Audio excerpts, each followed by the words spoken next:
রাতটা ছিল ভারী, যেন আকাশের তারাগুলো একটু নিচু হয়ে এসে আমার জানালার পাশে দাঁড়িয়ে। আমার ছোট্ট ঘরের কোণে একটা মোমবাতি জ্বলছিল, তার কমলা আলো দেয়ালে নাচছিল। বাইরে ঝিঝির ডাক আর দূরের কুকুরের ঘেউ ঘেউ ছাড়া কোনো শব্দ ছিল না। আমি বারান্দায় দাঁড়িয়েছিলাম, হাতে একটা চায়ের কাপ, যদিও চা ঠান্ডা হয়ে গিয়েছিল। আমার মনটা কেমন অস্থির ছিল, যেন কিছু একটা হওয়ার অপেক্ষায়। তখনই শুনলাম পায়ের শব্দ, হালকা কিন্তু পরিচিত। আমি ঘুরে তাকালাম। রতন দাঁড়িয়েছিল, তার কাঁধে একটা পুরনো ব্যাগ, চুলগুলো এলোমেলো আর চোখে একটা অদ্ভুত দ্বিধা। আমার বুকের ভেতরটা কেমন যেন কেঁপে উঠল। তুমি ফিরে এলে? আমি জিজ্ঞেস করলাম, গলায় একটা অজানা উৎকণ্ঠা। হ্যাঁ বৌদি, মানে তুমি যদি বিরক্ত না হও তাহলে আজ রাতটা এখানে থাকতে পারি। তার গলার স্বর কাঁপছিল হালকা, কিন্তু চোখে ছিল গভীর কিছু। আমি জানতাম এটা একটা সাধারণ প্রশ্ন ছিল না।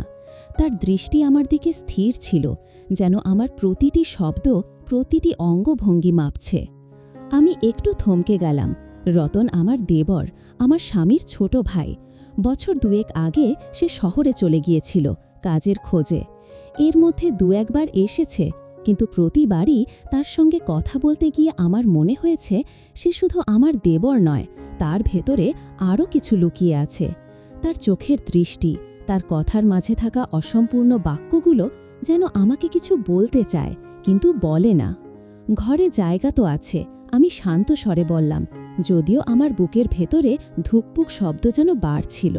আমি জানতাম আজকের রাত শুধু রাত হবে না। রতন একটা ম্লান হাসি দিয়ে ভেতরে ঢুকল। তার ব্যাগটা মেঝেতে নামিয়ে রেখে সে সোফায় বসল। আমি রান্নাঘরে দিয়ে তার জন্য এক গ্লাস জল নিয়ে এলাম। সে জলটা নিয়ে এক চুমুকে শেষ করে ফেলল, যেন তার তেষ্টা শুধু জলের নয়। বৌদি, তুমি কেমন আছো? সে জিজ্ঞেস করল, তার চোখ আমার দিকে স্থির। ভালো, আমি সংক্ষেপে বললাম। আমার স্বামী অর্থাৎ রতনের দাদা গত 1 বছর ধরে বিদেশে কাজে। আমি এই গ্রামের ছোট্ট বাড়িতে একা থাকি।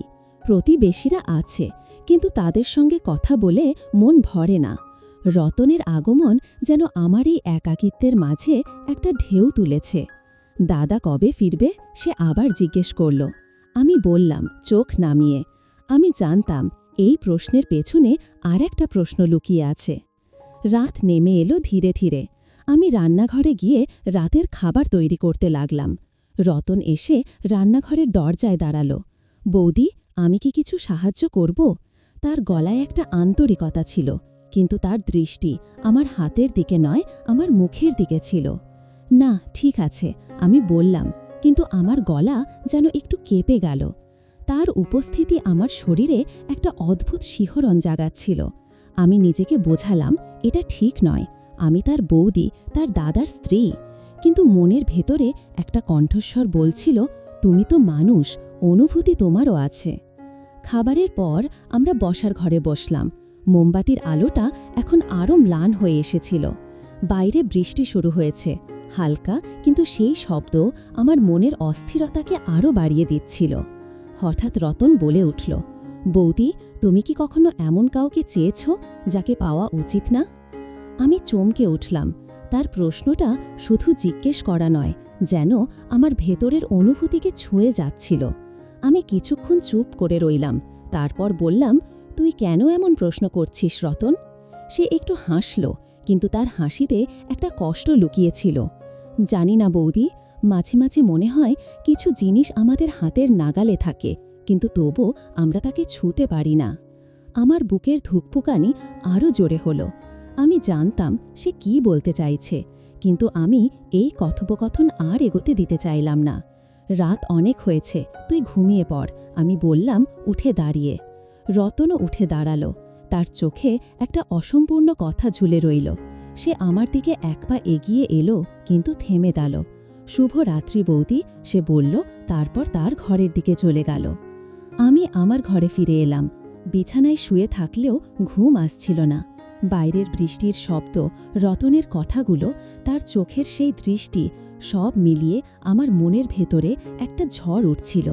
আমি জানতাম এই রাত আমার জীবনে একটা নতুন মোড় নিয়ে আসছে, কিন্তু সেই মোড় আমাকে কোথায় নিয়ে যাবে তা আমি জানতাম না। সকালটা এলো একটা অদ্ভুত নিস্তব্ধতা নিয়ে। বৃষ্টি থেমে গিয়েছিল, কিন্তু জানালার পাশে জমে থাকা পানির ফোঁটাগুলো যেন রাতের কথাগুলোকে ধরে রেখেছিল। আমি বিছানা থেকে উঠে রান্নাঘরে গেলাম চা বানানোর জন্য, কিন্তু মনটা ছিল অন্য কোথাও। রতনের গতকালের প্রশ্নটা, তুমি কি কখনো এমন কাউকে চেয়েছ যাকে পাওয়া উচিত না, এই কথাটা আমার মাথায় ঘুরছিল। আমি জানতাম এই প্রশ্ন শুধু কথার কথা ছিল না, এটা ছিল একটা দরজা, যেটা খুললে আমি হয়তো এমন এক পথে পা দেব যেখান থেকে ফিরে আসা কঠিন। রান্নাঘরে চায়ের জল ফুটছিল, আর আমি জানালার পাশে দাঁড়িয়ে বাইরের দিকে তাকিয়েছিলাম। গ্রামের সকালের নরম আলো, ধানক্ষেতের সবুজ আর দূরের পাহাড়ের আবছা ছায়া সবই যেন আমাকে ডাকছিল, কিন্তু আমার মন ছিল ঘরের ভেতরে, রতনের কাছে। বৌদি, তুমি এত সকালে উঠে পড়েছ? রতনের গলা শুনে আমি চমকে ঘুরলাম। সে দরজায় দাঁড়িয়েছিল, পরনে একটা সাদা শার্ট আর লুঙ্গি। তার চুল এখনো ভেজা, মনে হয় সবই স্নান করে এসেছে। তার চোখে সেই গভীর দৃষ্টি, যেটা আমাকে অস্থির করে দেয়। হ্যাঁ, ঘুম ভেঙে গেল, আমি বললাম চোখ নামিয়ে। আমি জানতাম আমার গলায় একটা অস্বাভাবিকতা ছিল। তুই চা খাবি? অবশ্যই বৌদি, তোমার হাতের চা তো মিস করেছি, সে বলল একটা হালকা হাসি দিয়ে। কিন্তু তার হাসিতে একটা লুকানো উষ্ণতা ছিল, যেন সে শুধু চায়ের কথা বলছে না। আমি চা বানাতে ব্যস্ত হয়ে পড়লাম, যাতে তার দৃষ্টি থেকে বাঁচতে পারি, কিন্তু রতন দরজা থেকে সরল না। সে এগিয়ে এসে রান্নাঘরে টেবিলের পাশে দাঁড়ালো। বৌদি, তুমি কি আমার গতকালের প্রশ্নের উত্তর দেবে না? তার গলায় একটা নরম কিন্তু জোরালো সুর ছিল। আমার হাত থেমে গেল। আমি চায়ের কাপটা টেবিলে রাখলাম ধীরে ধীরে। রতন, তুই এমন কথা কেন বলছিস? তুই আমার দেবর, আমি তোর বৌদি, এসব কথা ঠিক না। আমার গলা শান্ত ছিল, কিন্তু ভেতরে একটা ঝড় বইছিল। সে একটু এগিয়ে এলো, এতটাই কাছে যে আমি তার শ্বাসের উষ্ণতা টের পেলাম। বৌদি, আমি জানি তুমি কি ভাবছ, আমিও জানি এটা ঠিক না, কিন্তু সে থেমে গেল, যেন নিজেকে সামলানোর চেষ্টা করছে। কিন্তু মাঝে মাঝে মন যা চায় তা মানা যায় না। তুমি কি কখনো এমন অনুভব করনি? আমার বুকের ভেতরে ধুকপুকানি যেন থামছিল না। আমি জানতাম আমার উচিত তাকে থামিয়ে দেওয়া, ঘর থেকে বেরিয়ে যাওয়া, কিন্তু আমার পা যেন মাটিতে আটকে গিয়েছিল। আমি তার চোখের দিকে তাকালাম। সেখানে একটা কষ্ট ছিল, একটা আকাঙ্ক্ষা ছিল, যেটা আমার নিজের ভেতরের কথাগুলোর সঙ্গে মিলে যাচ্ছিল। রতন, তুই যা বলছিস তা আমাদের দুজনের জন্যই বিপদ ডেকে আনবে, আমি ফিসফিস করে বললাম। আমার গলা কাঁপছিল, কিন্তু আমি জানতাম আমার কথায় পুরোপুরি দৃঢ়তা ছিল না। সে আরেক পা এগিয়ে এলো। এখন আমাদের মাঝে খুব সামান্য দূরত্ব ছিল। তার হাত উঠে এলো, যেন আমার গাল ছুঁতে চায়, কিন্তু সে থেমে গেল। বৌদি, আমি জানি এটা ভুল, কিন্তু তুমি যদি একবার বলো তুমিও এই অনুভূতি বোঝো, তাহলে আমি হয়তো নিজেকে সামলাতে পারবো। আমি কিছু বলতে গিয়েও থেমে গেলাম। আমার মনের ভেতরে দুটো কণ্ঠস্বর যুদ্ধ করছিল। একটা বলছিল, তুমি একজন বিবাহিত নারী, তোমার স্বামী আছে, এটা ঠিক নয়। আরেকটা কণ্ঠস্বর ফিসফিস করছিল, তুমি একা, তুমি মানুষ, তোমারও অনুভূতি আছে। আমি চোখ বন্ধ করলাম, যেন এই দ্বন্দ্ব থেকে পালাতে পারি। আমি জানি না রতন, আমি অবশেষে বললাম। আমার কথা শেষ হতেই সে একটু পিছিয়ে গেল, যেন আমার কথায় একটা অদৃশ্য দেয়াল তৈরি হয়ে গেছে। ঠিক আছে বৌদি, আমি বেশি বলেছি, আমি আজই চলে যাব, সে বলল, তার গলায় একটা ভাঙা সুর। না, আমি প্রায় চেঁচিয়ে উঠলাম, নিজেকে অবাক করে। মানে, তুই এমনি এলি আর এখনই চলে যাবি? আরেকটু থাক। আমি নিজেই বুঝতে পারছিলাম না কেন তাকে থামিয়ে দিলাম। রতন আমার দিকে তাকাল, তার চোখে একটা অবিশ্বাস মিশ্রিত আশা। তুমি চাও আমি থাকি? তার গলায় একটা নরম প্রশ্ন ছিল। আমি কিছু বলতে গিয়েও থেমে গেলাম। পরিবর্তে আমি বললাম, চা ঠান্ডা হয়ে যাচ্ছে, বস, খেয়ে নে। দিনটা কাটল একটা অদ্ভুত নীরবতায়। রতন বাড়ির পেছনের বাগানে কাজ করতে গেল, আর আমি ঘরের কাজে ব্যস্ত হয়ে পড়লাম। কিন্তু আমার মন ছিল অন্য কোথাও। প্রতিবার জানালা দিয়ে তাকাতাম, তার শক্ত কাঁধ, তার ঘামে ভেজা শার্ট, তার মুখে সেই গভীর চিন্তার ছায়া। আমি নিজেকে বোঝালাম এটা শুধু একটা ক্ষণিকের দুর্বলতা, কিন্তু আমার শরীর, আমার মন যেন আমার কথা শুনছিল না। সন্ধ্যা নামল, আমি রান্নাঘরে রাতের খাবার তৈরি করছিলাম, আর রতন বাইরে থেকে ফিরল। তার হাতে একটা ফুলের গাছ, যেটা সে বাগান থেকে তুলে এনেছে। বৌদি, এটা তোমার জন্য, সে বলল একটা লাজুক হাসি দিয়ে। আমি ফুলটা হাতে নিলাম। তার গন্ধ আমার নাকে এসে লাগল, আর আমার মনে হলো এই ফুল শুধু ফুল নয়, এটা তার মনের একটা অংশ। ধন্যবাদ রতন, আমি বললাম চোখ নামিয়ে।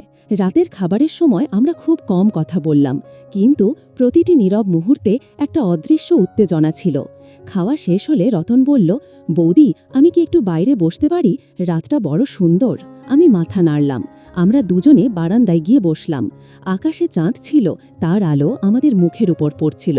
রতন হঠাৎ বলে উঠল, বৌদি, তুমি কি কখনো ভেবেছ জীবন যদি অন্যরকম হতো, যদি আমরা এই সম্পর্কের বাইরে অন্য কেউ হতাম? আমার বুকের ভুকভুকানি আবার শুরু হলো। আমি জানতাম এই প্রশ্নের উত্তর দেওয়া মানে একটা লাইন পেরিয়ে যাওয়া, কিন্তু আমার মনের ভেতরে সেই লাইনটা ঝাপসা হয়ে আসছিল। আমি ধীরে ধীরে বললাম, রতন, কিছু জিনিস ভাবলেও সেটা সত্যি হয় না। আমরা যা তাই থাকতে হবে। সে আমার দিকে তাকাল, তার চোখে একটা অদ্ভুত আলো। তুমি ঠিক বলেছ বৌদি, কিন্তু মাঝে মাঝে আমাদের মধ্যে যা আছে তা শুধু নামের সম্পর্ক নয়। আমি কিছু বলতে গিয়েও থেমে গেলাম। রাতের হাওয়া আমার শরীরে শিহরণ জাগাচ্ছিল। আমি জানতাম এই মুহূর্তে আমি যা বলবো তা আমাদের দুজনের জীবন বদলে দিতে পারে। রাতের সেই মুহূর্তটা যেন আমার মনের ভেতরে একটা ছবির মতো আটকে গিয়েছিল। চাঁদের আলো, রতনের চোখে সেই অস্থির দৃষ্টি, আর আমার নিজের হৃৎপিণ্ডের ধুকপুক শব্দ, সব মিলিয়ে আমি যেন একটা স্বপ্নের মধ্যে ডুবে গিয়েছিলাম। রতনের কথা, আমাদের মধ্যে যা আছে তা শুধু নামের সম্পর্ক নয়, আমাকে ভাবিয়ে তুলেছিল। আমি জানতাম আমার উচিত ছিল তাকে থামিয়ে দেওয়া, বারান্দা থেকে উঠে চলে যাওয়া, কিন্তু আমার শরীর, আমার মন যেন আমার নিয়ন্ত্রণের বাইরে চলে গিয়েছিল। রতন, তুই এমন কথা বলিস না, আমি অবশেষে বললাম, গলায় একটা কাঁপুনি। এটা ঠিক না, আমরা আমরা যা তাই থাকি। আমি চেষ্টা করলাম আমার কথায় দৃঢ়তা আনতে, কিন্তু আমার চোখ তার দিকে তাকাতে পারছিল না। আমি ভয় পাচ্ছিলাম, যদি তার চোখের দিকে তাকাই তাহলে আমার সমস্ত প্রতিরোধ ভেঙে পড়বে। রতন চুপ করে রইল। তার নীরবতা আমার জন্য আরও ভারী হয়ে উঠল।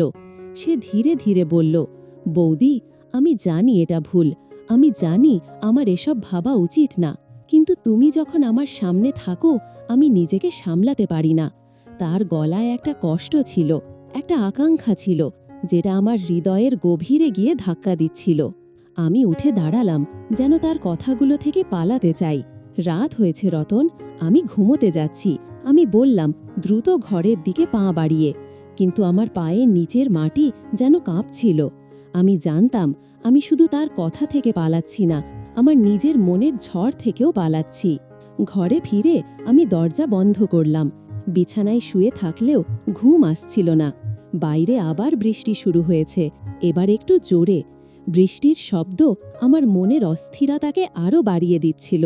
আমি ভাবছিলাম, আমি কেন রতনকে থামিয়ে দিলাম যখন সে চলে যেতে চেয়েছিল? কেন আমার মন তার কথাগুলোকে এত গভীরভাবে ধরে রাখছে? আমি আমার স্বামীর কথা ভাবার চেষ্টা করলাম, তার হাসি, তার স্পর্শ, কিন্তু তার ছবি আমার মনে ঝাপসা হয়ে আসছিল, আর তার জায়গায় রতনের মুখ ভেসে উঠছিল। পরদিন সকালে আমি উঠে দেখলাম রতন ঘরে নেই। আমার বুকটা কেমন খালি হয়ে গেল। সে কি চলে গেছে? আমি দ্রুত বাইরে গেলাম, বারান্দায়, বাগানে, কিন্তু তাকে কোথাও দেখলাম না। আমার মনে একটা অদ্ভুত শূন্যতা জায়গা করে নিল। আমি নিজেকে বোঝালাম, এটা ভালো হয়েছে, তার চলে যাওয়া মানে আমার জীবন আবার স্বাভাবিক হবে, কিন্তু তবু আমার মনের একটা কোণে একটা কষ্ট লুকিয়েছিল। আমি রান্নাঘরে গিয়ে চা বানাতে লাগলাম, তখনই শুনলাম পায়ের শব্দ। আমি ঘুরে দেখলাম রতন দাঁড়িয়ে আছে, হাতে একটা ঝুড়ি, তাতে কিছু সবজি আর ফল। বৌদি, আমি বাজারে গিয়েছিলাম, সে বলল, তার মুখে একটা সরল হাসি। তুমি তো বলেছিলে বাড়িতে সবজি কমে গেছে। আমার বুক থেকে একটা ভার নেমে গেল। সে চলে যায়নি। আমি নিজেকে ধমক দিলাম, আমি কেন এত খুশি হচ্ছি? আমি তো চাইছিলাম সে চলে যাক, তাই না? কিন্তু আমার হৃদয় যেন আমার বিরুদ্ধে বিদ্রোহ করছিল। ধন্যবাদ রতন, আমি বললাম হাসার চেষ্টা করে। তুই বস, আমি চা বানাই। সে টেবিলে বসল, আর আমি চা বানাতে লাগলাম, কিন্তু আমার চোখ বারবার তার দিকে চলে যাচ্ছিল। তার শার্টের বোতাম খোলা ছিল, আর তার শক্ত বুকের একটা অংশ দেখা যাচ্ছিল। আমি দ্রুত চোখ সরিয়ে নিলাম, কিন্তু আমার শরীরে একটা উষ্ণতা ছড়িয়ে পড়ছিল। আমি নিজেকে বললাম, এটা ঠিক নয়, তুমি এটা ভাবতে পারো না। চা নিয়ে আমি তার সামনে বসলাম। সে চায়ের কাপ হাতে নিয়ে বলল, বৌদি, তুমি কি আমাকে এড়িয়ে চলছ? তার প্রশ্নটা এত সরাসরি ছিল যে আমি চমকে উঠলাম। না, কেন এমন বলছো? আমি বললাম চোখ নামিয়ে। কাল রাতে তুমি আমার কথার উত্তর দাওনি। আমি জানি আমি হয়তো বেশি বলে ফেলেছি, কিন্তু আমি আর লুকোতে পারছি না বৌদি। তার গলায় একটা মরিয়া ভাব ছিল। তুমি যদি বলো আমি চলে যাব, কিন্তু তুমি যদি একবার বলো যে তুমিও কিছু অনুভব করো, তাহলে আমি জানব আমি পাগল হয়ে যাইনি। আমার হাত কাঁপছিল। আমি কাপটা টেবিলে রাখলাম। রতন, তুই কি বলছিস? তুই নিজেই জানিস আমি তোর বৌদি। আমার একটা জীবন আছে, একটা সম্পর্ক আছে। তুই এমন কথা বললে আমি কিভাবে স্বাভাবিক থাকব? আমার গলায় রাগ ছিল, কিন্তু সেই রাগ আমার নিজের প্রতি ছিল। আমি জানতাম আমি যা বলছি তা আমার মনের পুরো সত্য নয়। রতন উঠে দাঁড়ালো। সে আমার কাছে এগিয়ে এলো, এত কাছে যে আমি তার শরীরের উষ্ণতা টের পাচ্ছিলাম। আমি পিছিয়ে গেলাম, দেওয়ালের সঙ্গে আমার পিঠ ঠেকল। রতন, দয়া করে থাম, আমি ফিসফিস করে বললাম, কিন্তু আমার কথায় কোনো শক্তি ছিল না। সে থামল না। সে আর এক পা এগিয়ে এলো। তার হাত আমার কাঁধের কাছে উঠে এলো, কিন্তু সে আমাকে ছুঁল না। তার চোখ আমার চোখে আটকে গেল। বৌদি, তুমি যদি বলো আমি এখনই চলে যাব, কিন্তু তুমি যদি চুপ করে থাকো, তাহলে আমি জানব তুমিও আমার মতোই এই টান অনুভব করছো। আমার মুখ দিয়ে কোনো কথা বেরোলো না। আমার শরীর কাঁপছিল। আমার মন দ্বিধায় ছিন্ন ভিন্ন হয়ে যাচ্ছিল। আমি জানতাম আমি যদি এখন কিছু বলি তাহলে হয়তো সব কিছু বদলে যাবে, কিন্তু আমি চুপ করে রইলাম। রতনের চোখে একটা আলো জ্বলে উঠল। সে ধীরে ধীরে আমার আরও কাছে এলো। তার শ্বাস আমার মুখে লাগছিল। আমি চোখ বন্ধ করলাম, যেন এই মুহূর্তটাকে থামিয়ে দিতে পারি, কিন্তু আমার শরীর, আমার মন যেন তার কাছে আত্মসমর্পণ করতে চাইছিল। সেই মুহূর্তে সময় যেন থমকে গিয়েছিল। রতনের শ্বাস আমার মুখে লাগছিল। তার উপস্থিতি আমার শরীরে একটা অদৃশ্য আগুন জ্বালিয়ে দিচ্ছিল। আমার চোখ বন্ধ ছিল, কিন্তু আমি টের পাচ্ছিলাম তার কাছাকাছি আসা। তার হাতের উষ্ণতা আমার কাঁধের কাছে। আমার মনের ভেতরে দুটো কণ্ঠস্বর যুদ্ধ করছিল। একটা চিৎকার করে বলছিল, থামাও, এটা ভুল। আরেকটা ফিসফিস করে বলছিল, তুমি এটা চাও, তুমি এই অনুভূতি থেকে পালাতে পারবে না। আমি জানতাম আমি যদি এখন কিছু না বলি তাহলে একটা লাইন পেরিয়ে যাব, যেখান থেকে ফিরে আসা অসম্ভব হয়ে পড়বে। কিন্তু আমি চুপ করে রইলাম। রতনের হাত আমার কাঁধে স্পর্শ করল, হালকা, যেন একটা পালক আমাকে ছুঁয়ে গেল। আমার শরীরে একটা শিহরণ বয়ে গেল, যেন আমি বহুদিন পর জীবন্ত হয়ে উঠলাম। আমি চোখ খুললাম। তার চোখে একটা গভীর আকাঙ্ক্ষা ছিল, কিন্তু সেই সঙ্গে একটা ভয়, একটা দ্বিধা। সে ফিসফিস করে বলল, বৌদি, আমি থামতে পারি যদি তুমি বলো। আমার মুখ দিয়ে কোনো শব্দ বেরোল না। আমার হৃদয় যেন আমার বিরুদ্ধে বিদ্রোহ করছিল। আমি জানতাম আমার উচিত তাকে থামানো, তাকে দূরে ঠেলে দেওয়া, কিন্তু আমার শরীর, আমার মন যেন তার কাছে টানছিল, যেন বহুদিনের একাকিত্ব, বহুদিনের অপূর্ণতা এই মুহূর্তে আমাকে দুর্বল করে দিচ্ছিল। আমি শুধু ফিসফিস করে বললাম, রতন, আমরা এটা করতে পারি না। কিন্তু আমার কথায় কোনো শক্তি ছিল না। রতন আরেকটু কাছে এলো।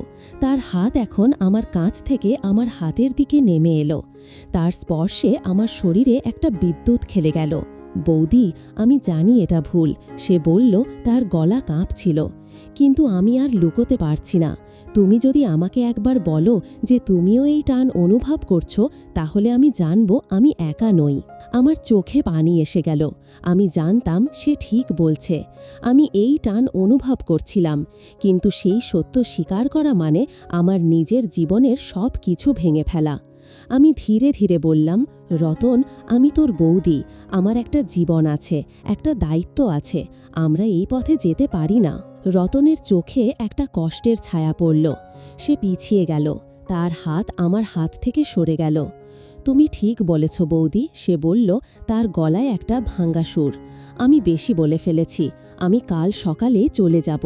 আমার বুকের ভেতরে একটা তীব্র যন্ত্রণা হলো। আমি জানতাম আমি তাকে থামানোর চেষ্টা করব না, কিন্তু আমার মনের একটা অংশ চিৎকার করে বলছিল, তাকে যেতে দিও না। আমি নিজেকে সামলালাম, চোখের পানি মুছে বললাম, ঠিক আছে রতন, তুই যা ভালো মনে করিস। সেই রাতটা আমি ঘুমোতে পারিনি। বাইরে বৃষ্টির শব্দ ছিল, কিন্তু আমার মনের ঝড় তার চেয়েও জোরালো ছিল। আমি ভাবছিলাম, আমি কি ঠিক করলাম? আমি কি আমার নিজের অনুভূতিকে দমন করে ভুল করলাম, নাকি আমি আমার জীবনের সঠিক পথে থাকার জন্য সঠিক সিদ্ধান্ত নিলাম? কোনো উত্তর আমার কাছে ছিল না। পরদিন সকালে আমি উঠে দেখলাম রতন তার ব্যাগ গুছিয়ে ফেলেছে। সে বারান্দায় দাঁড়িয়েছিল, তার চোখ দূরের ধান ক্ষেতের দিকে। আমি তার পাশে গিয়ে দাঁড়ালাম, কিন্তু কোনো কথা বলতে পারলাম না। বৌদি, আমি দুঃখিত, সে হঠাৎ বলল চোখ না তুলে। আমি তোমাকে অস্বস্তিতে ফেলেছি, আমার উচিত ছিল না এখানে আসা। না রতন, আমি বললাম, আমার গলা ভারী হয়ে এসেছিল।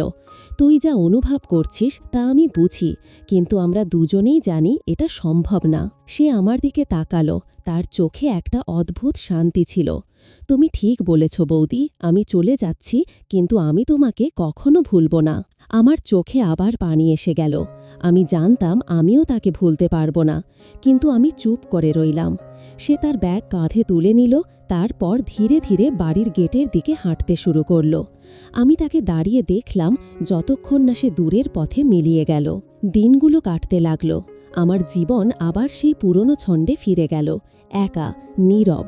কিন্তু আমার মনের ভেতরে একটা শূন্যতা রয়ে গেল।